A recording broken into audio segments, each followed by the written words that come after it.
शांति 26 दिसंबर 2021। प्रातः मुरली। बाप दादा के अव्यक्त मधुर महावाक्य। मीठे बच्चे, सदा समर्थ कैसे बने। आज समर्थ बाप अपने चारों ओर के मास्टर समर्थ बच्चों को देख रहे हैं। एक है सदा समर्थ और दूसरे हैं कभी समर्थ। कभी व्यर्थ की तरफ ना चाहते भी आकर्षित हो जाते, क्योंकि जहाँ समर्थ स्थिति है वहाँ व्यर्थ हो नहीं सकता। संकल्प भी व्यर्थ नहीं उत्पन्न हो सकता।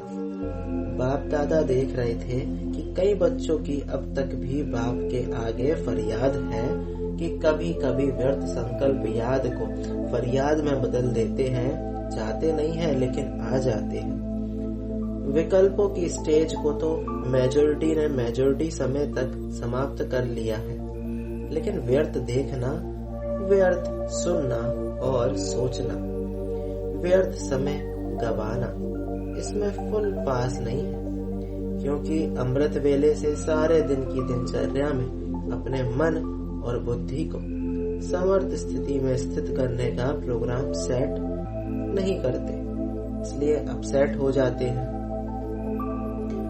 जैसे अपने स्थूल कार्य के प्रोग्राम को दिनचर्या प्रमाण सेट करते हो, ऐसे अपनी मनसा समर्थ स्थिति का प्रोग्राम सेट करेंगे तो स्वतः ही कभी अपसेट नहीं होंगे। जितना अपने मन को समर्थ संकल्पों में बिजी रखेंगे तो मन को अपसेट होने का समय ही नहीं मिलेगा। आजकल की दुनिया में बड़ी पोजीशन वाले, जिन्हें को आईपी या वीआईपी कहते हैं, वे सदा अपने कार्य की दिनचर्या को समय प्रमाण सेट करते हैं। तो आप कौन हो? वे भले वीआईपी हैं, लेकिन सारे विश्व में ईश्वरीय संतान के नाते, ब्राह्मण जीवन के नाते आप कितनी भी वी आगे लगा दो तो भी कम है, क्योंकि आपके आधार पर विश्व परिवर्तन होता है। आप विश्व के नव निर्माण के आधार मूर्त हो, बेहद के ड्रामा अंदर हीरो एक्टर हो और हीरे तुल्य जीवन वाले हो। तो कितने बड़े हुए। ये शुद्ध नशा समर्थ बनाता है और देह अभिमान का नशा नीचे ले आता है। आपका आत्मिक रूहानी नशा है, इसलिए नीचे नहीं ले आता, सदा ऊंची उड़ती कला की ओर ले जाता है। तो व्यर्थ तरफ आकर्षित होने का कारण है अपने मन बुद्धि की दिनचर्या सेट नहीं करते हो। मन को बिजी रखने की कला संपूर्ण रीति से सदा यूज नहीं करते हो। दूसरी बात, बाप दादा ने अमृत वेले से लेकर रात के सोने तक मनसा वाचा कर्मणा और संबंध संपर्क में कैसे चलना है व रहना है, सबके लिए श्रीमत अर्थात आज्ञा दी हुई है। मनसा में क्या स्मृति में रखना है, ये हर कर्म में अपनी मनसा स्थिति का डायरेक्शन आज्ञा मिली हुई है। और आप सब आज्ञाकारी बच्चे हो ना, वह बन रहे हो।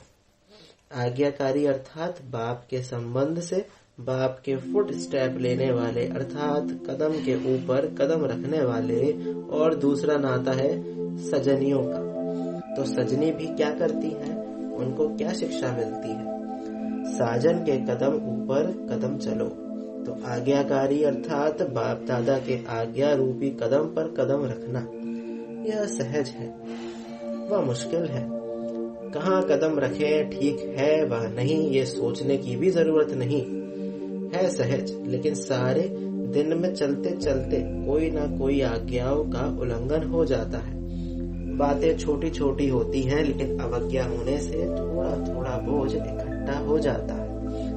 आज्ञाकारी को सर्व संबंधों से परमात्मा दुआएं मिलती है, यह नियम है। साधारण रीति भी कोई किसी मनुष्य आत्मा के डायरेक्शन प्रमाण हाँ जी कहकर के कार्य करते हैं, तो जिसका कार्य करते हो उसके द्वारा उसके मन से उनको दुआएं जरूर मिलती है।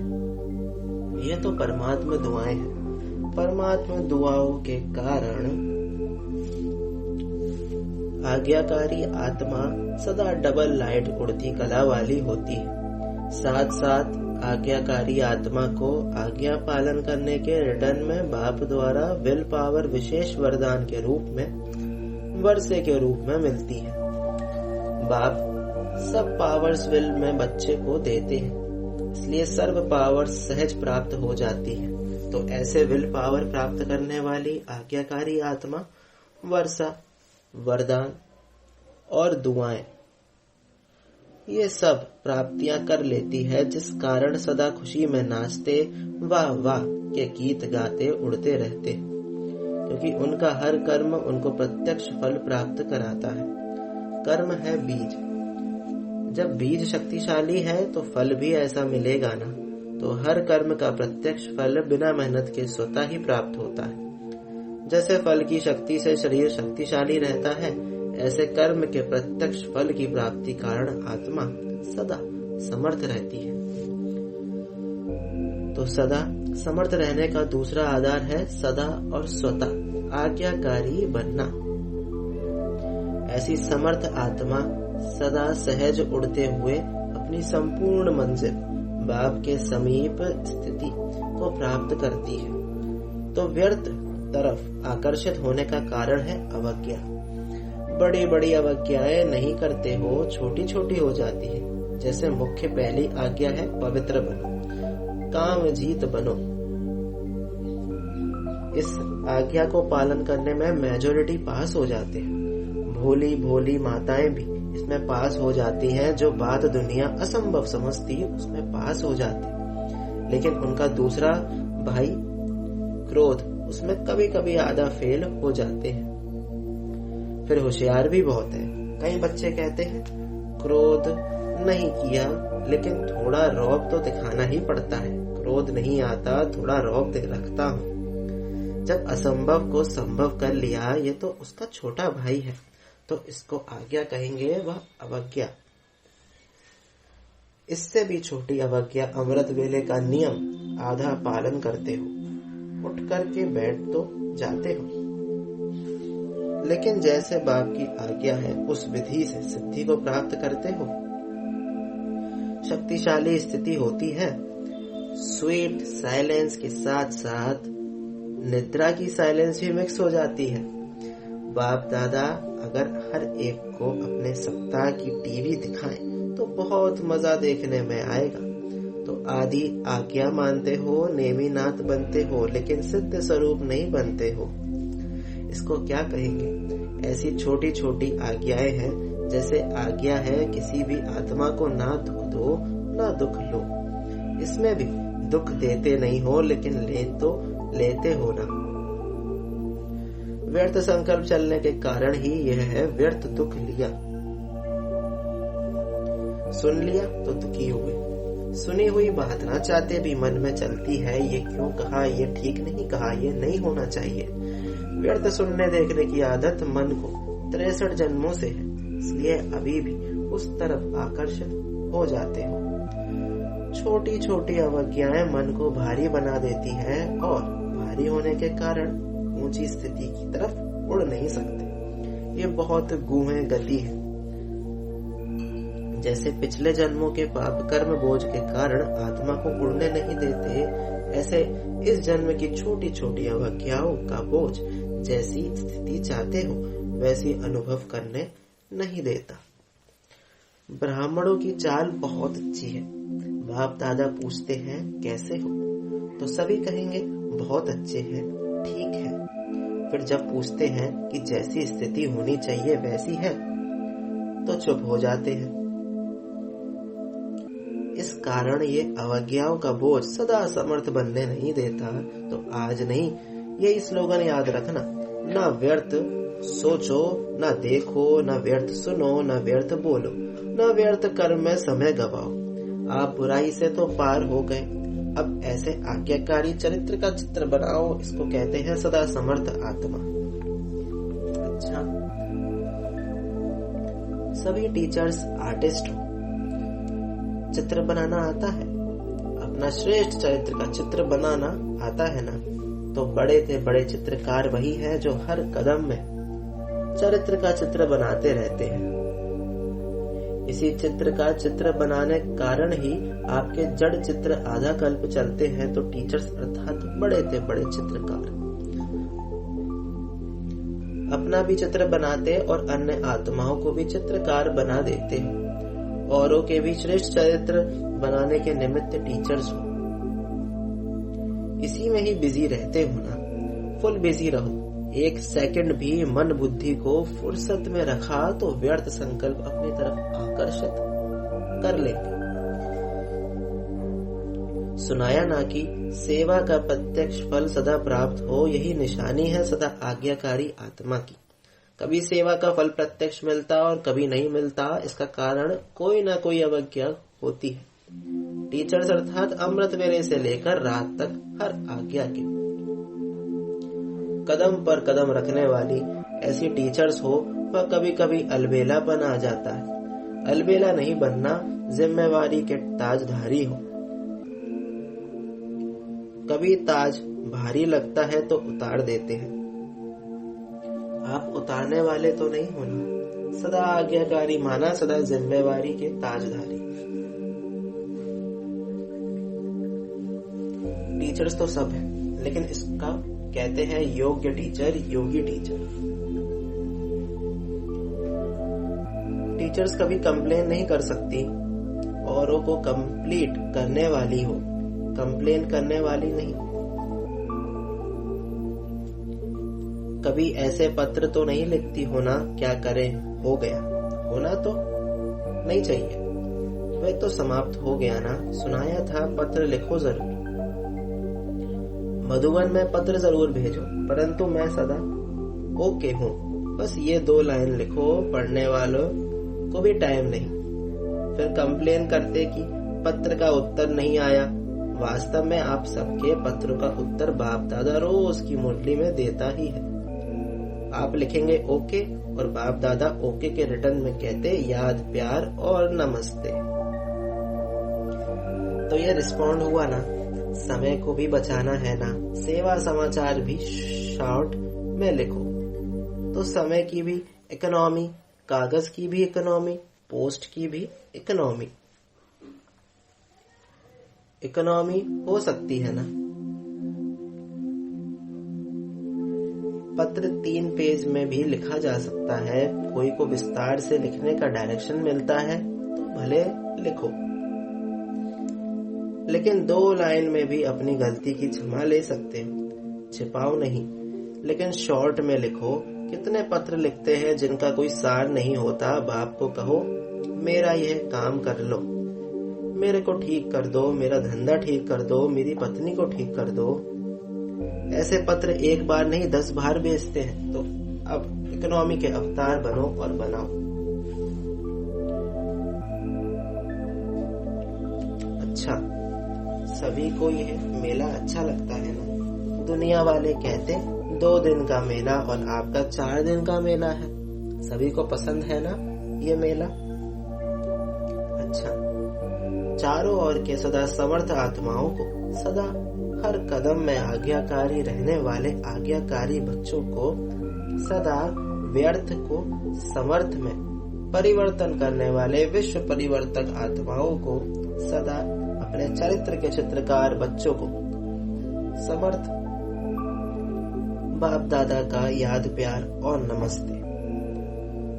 हम रूहानी बच्चों की रूहानी बाप दादा को याद, प्यार और गुड मॉर्निंग, नमस्ते नमस्ते, शुक्रिया बाबा शुक्रिया। अव्यक्त बाप दादा की जोन वाइज बच्चों से मुलाकात। बॉम्बे और गुजरात ग्रुप। बेहद बाप के अर्थात बेहद के मालिक के बालक है, ऐसे समझते हो। बालक सो मालिक होता है, इसलिए बाप दादा बच्चों को मालिकम सलाम कहते हैं। बेहद बाप के बेहद के वर्षे के बालक सो मालिक हो, तो बेहद के वर्षे की खुशी भी बेहद होगी ना। बाप बच्चों को अपने से भी आगे रखते हैं।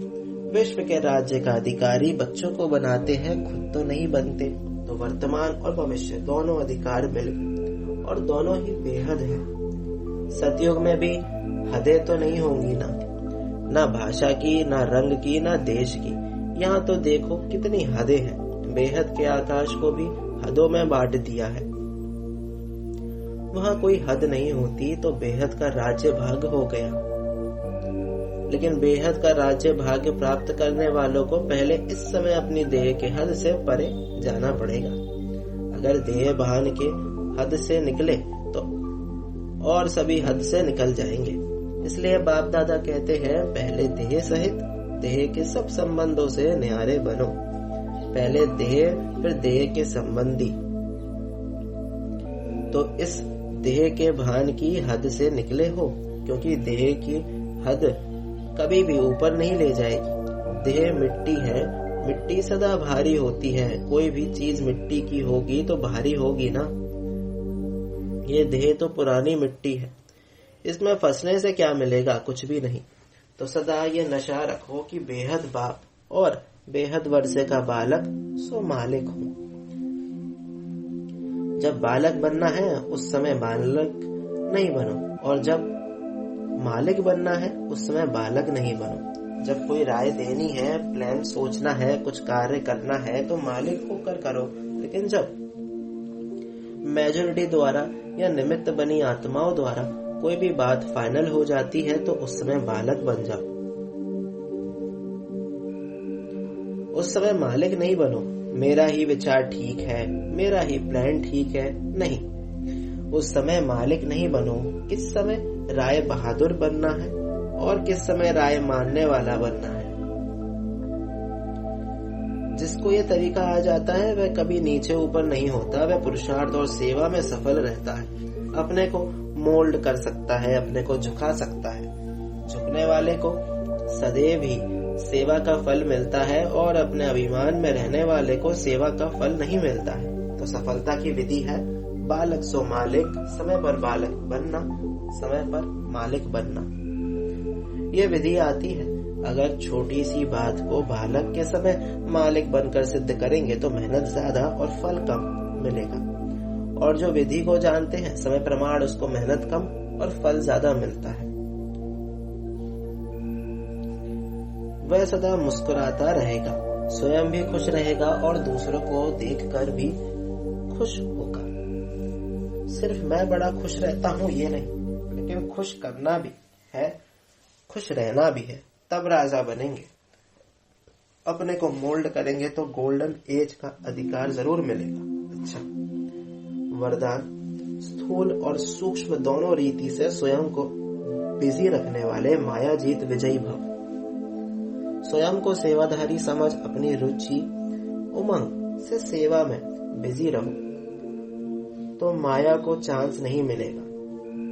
जब संकल्प से, बुद्धि से, चाहे स्थूल कर्मणा से फ्री रहते हो तो माया चांस ले लेती है। लेकिन स्थूल और सूक्ष्म दोनों ही रीति से खुशी खुशी से सेवा में बिजी रहो तो खुशी के कारण माया सामना करने के साहस नहीं रख सकती।